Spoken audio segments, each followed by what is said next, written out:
David Cameron has said that he wants to renegotiate the terms of British membership of the European Union, and to do that within the context of a wider treaty negotiation if there is one.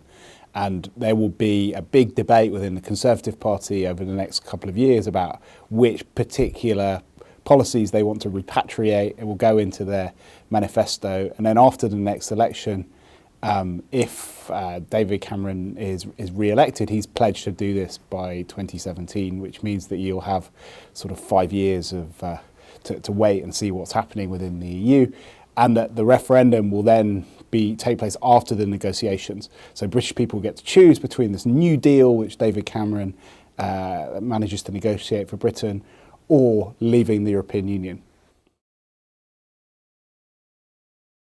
Well, the two big questions, first of all, are whether the rest of Europe will be willing to give Britain special terms of membership.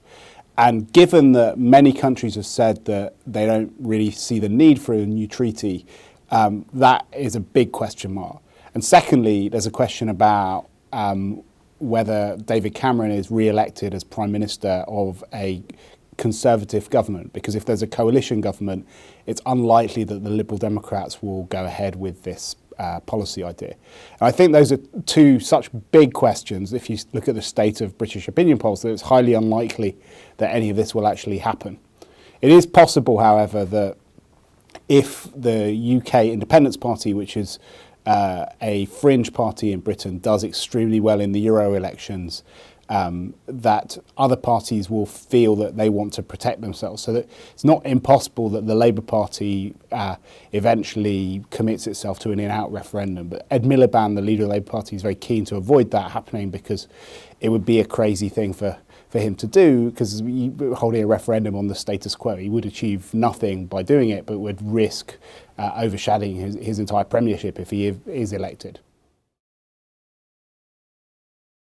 So the reaction from the continent has been a mix of being reasonably quiet and allowing history to develop, because no one knows who's going to win the next election in Britain, and outright condemnation. So some countries, for example, the French, have said that you can't have an à la carte Europe where people choose which bits of the EU they want and opt out of other bits. By and large, most people are saying there's not going to be a new treaty, so why, how would you do it anyway?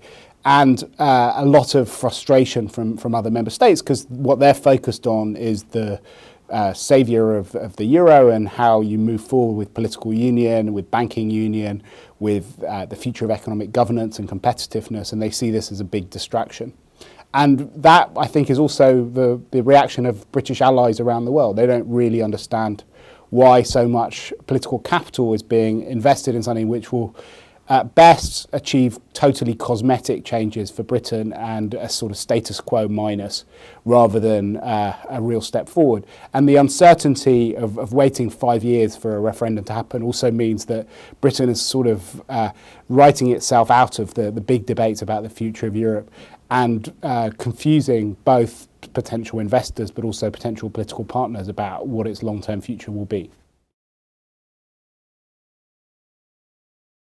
The real choice for Britain is about whether it wants to have a real a shaping voice in the 21st century, because for hundreds of years Britain's been in the cocktail of global events. All but, I think, 14 countries in the world have been at some point part of the British Empire. So if you want to carry on having a voice in the world stage, the only way is if there is a real European pole in a multipolar world, so that decisions aren't simply taken in Beijing and in Washington. And Britain could be a leading player in a more united Europe. The alternative is to go for a sort of little Britain as a sort of Atlantic version of Singapore, where you can have a global relationship with all sorts of different countries, but you're not trying to shape the world, you're just looking for economic and political advantages.